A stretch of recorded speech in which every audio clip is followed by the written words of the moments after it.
स्वागत है आप सभी का आपके अपने YouTube channel memory with Bhupendra में। आज हम अगली 5 प्रश्न की श्रृंखला देखेंगे जो कि इस प्रकार आपके सामने है। मलराज सस्तीपाल के महल में किसकी मृत्यु हुई थी? स्वामी विवेकानंद की हुई थी, महावीर स्वामी की हुई थी, गौतम बुद्ध की हुई थी या रामकृष्ण परमहंस की हुई थी? तो यहाँ पर हुई थी मलराज सस्तीपाल के महल में मृत्यु हुई थी महावीर स्वामी की मृत्यु हुई थी महावीर स्वामी की। ये जैन धर्म से संबंध रखते हैं। जैन धर्म के 24वें तीर्थंकर थे। इनका जन्म यदि देखें तो इनका जन्म कुंडल ग्राम वैशाली में हुआ था। इनका जन्म कुंडल ग्राम वैशाली में हुआ था। इनकी मृत्यु यदि देखें तो इनकी मृत्यु हुई थी पावापुरी में। इनकी मृत्यु हुई थी पावापुरी में।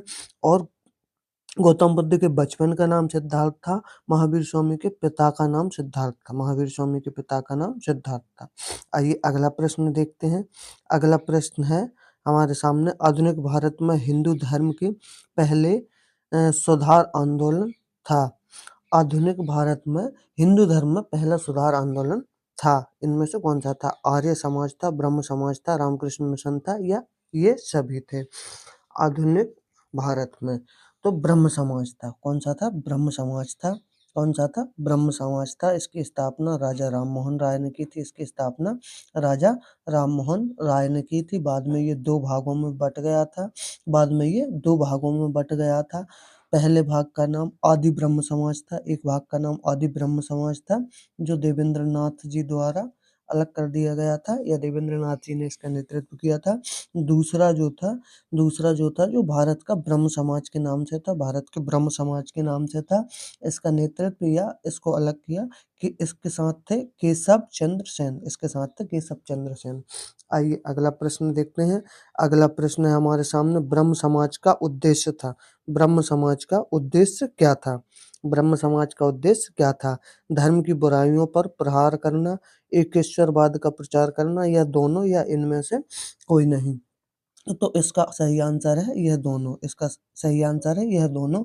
धर्म की बुराइयों पर प्रहार करना भी था उद्देश्य और एक ईश्वरवाद का प्रचार करना भी ब्रह्म समाज का उद्देश्य था। आइए अगला प्रश्न देखते हैं। अगला प्रश्न है, भूदान आंदोलन किसने शुरू किया था? भूदान आंदोलन किसने शुरू किया था? विनोबा भावे ने किया था, महात्मा गांधी ने किया था, जयप्रकाश नारायण ने किया था, राम मनोहर लोहिया ने किया था? तो ये किया था विनोबा भावे ने। ये किया था विनोबा भावे ने सन 1951 में। विनोबा भावे यदि हम देखें तो महात्मा गांधी के शिष्य थे। महात्मा गांधी के शिष्य थे विनोबा भावे। आइए अगला और इस वीडियो का अंतिम प्रश्न देखते हैं। हमारे सामने है, किस भारतीय शासक ने चौसा की लड़ाई और कन्नौज की लड़ाई में किस भारतीय शासक ने चौसा की लड़ाई और कन्नौज की लड़ाई में मुगलों को हराने के बाद सूर साम्राज्य की स्थापना की थी? कौन सा भारतीय शासक था जिसने चौसा की लड़ाई और कन्नौज की लड़ाई में मुगलों को हराने के बाद सूर साम्राज्य की स्थापना की थी? तो थोड़ा सा हम देखते हैं। अकबर था, इब्राहिम लोदी था, शेरशाह सूरी था या मोहम्मद शाह था? चौसा की लड़ाई कब हुई थी? चौसा की लड़ाई हुई थी 1539 में हुई थी। चौसा की लड़ाई 1539 में हुई थी। और कन्नौज की लड़ाई देखें तो ये हुई थी 1540 में। चौसा की 1539 में, कन्नौज की 1540 में। और इन दोनों लड़ाइयों में मुगलों को हराने के बाद सूर साम्राज्य की स्थापना किसने की थी? तो वो की थी शेरशाह सूरी ने। वो किसने की थी? तो वो की थी शेरशाह सूरी ने। जय